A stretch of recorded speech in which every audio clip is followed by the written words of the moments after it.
Cette formation de l'Umpire Academy vous est proposée afin d'apprendre comment bien utiliser votre sifflet.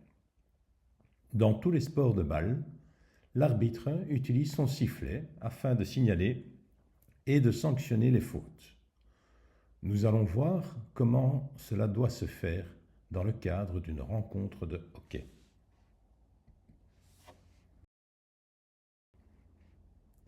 Avant toute chose, il faut avoir le bon outil, autrement dit, le sifflet qui vous permettra de vous faire entendre lors de vos prises de décision.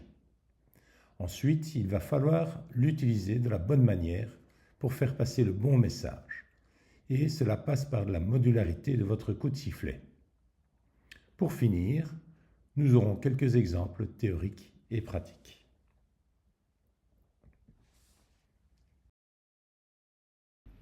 Le sifflet que je vous conseille est un sifflet Fox 40. Il n'a pas de billes comme dans les anciens sifflets, mais il est surtout très efficace en termes de puissance. Plus vous allez souffler fort, et plus le son émis sera puissant. Lorsque vous allez devoir sanctionner une faute, il sera toujours préférable de siffler fort pour être certain d'être entendu par tous les acteurs sur et au bord du terrain, plutôt que de ne pas siffler assez fort et risquer que certains joueurs ou spectateurs ne vous aient pas entendu. Petite astuce, vous devez souffler avec votre ventre et pas avec les joues. Ça vous donnera plus de puissance. Le signal standard doit être plus fort que long. Autrement dit, fort, court et sec.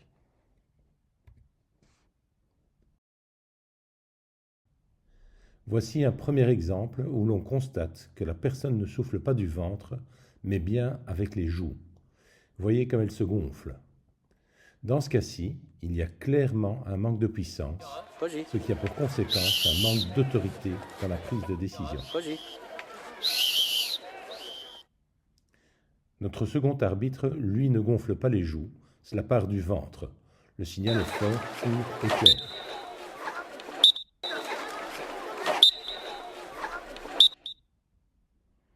Pour signaler une simple faute de jeu, il n'est pas nécessaire de siffler plus fort ou plus longtemps.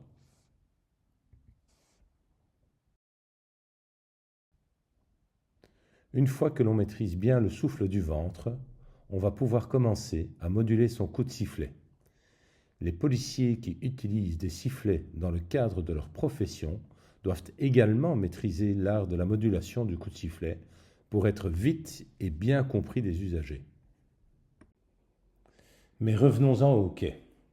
Toutes les fautes doivent être sanctionnées, mais pas toutes de la même manière. En effet, il faut être plus ferme dans son coup de sifflet pour une faute dangereuse ou une faute volontaire par rapport à une simple faute. Pour cela, il va falloir adapter son coup de sifflet. Il devra être fort et court pour une simple faute et devra être plus long et plus fort pour des fautes volontaires, des fautes dangereuses ou des faits de match comme lors d'un goal par exemple. Il devra être court et répétitif pour un rappel à l'ordre ou une injonction comme demander de replacer la balle au bon endroit ou demander au joueur de se mettre à bonne distance par exemple. Dans cette vidéo, grâce à la modularité du coup de sifflet, on arrive à comprendre sans trop de difficulté toutes les questions posées et ce, sans que le chef Cruchot ne doive prononcer le moindre mot.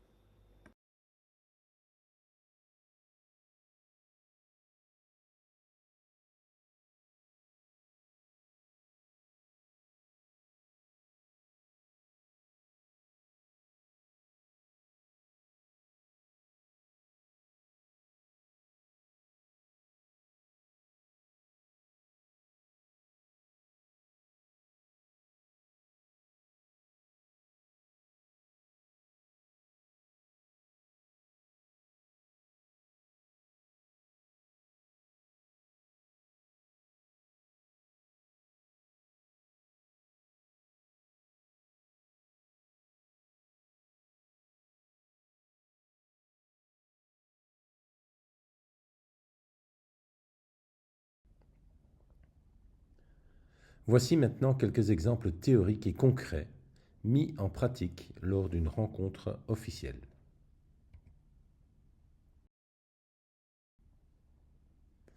Comme nous venons de le voir, pour une simple faute, un coup de sifflet fort et court. Alors que pour un fait de jeu plus important comme un penalty, un coup de sifflet plus long.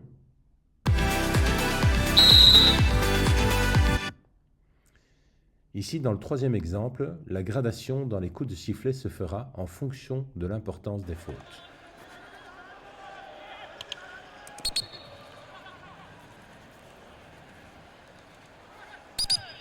Yeah. 5.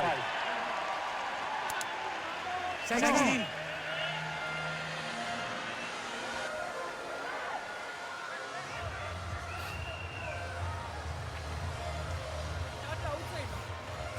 Outside.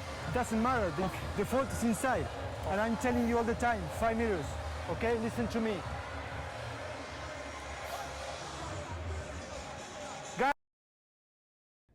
Ne cherchez pas à faire de petites économies et achetez directement un bon sifflet comme le Fox 40. Pensez lors de vos coups de sifflet à ce que tous puissent vous entendre sur et au bord du terrain. Vous vous exprimez avec votre sifflet.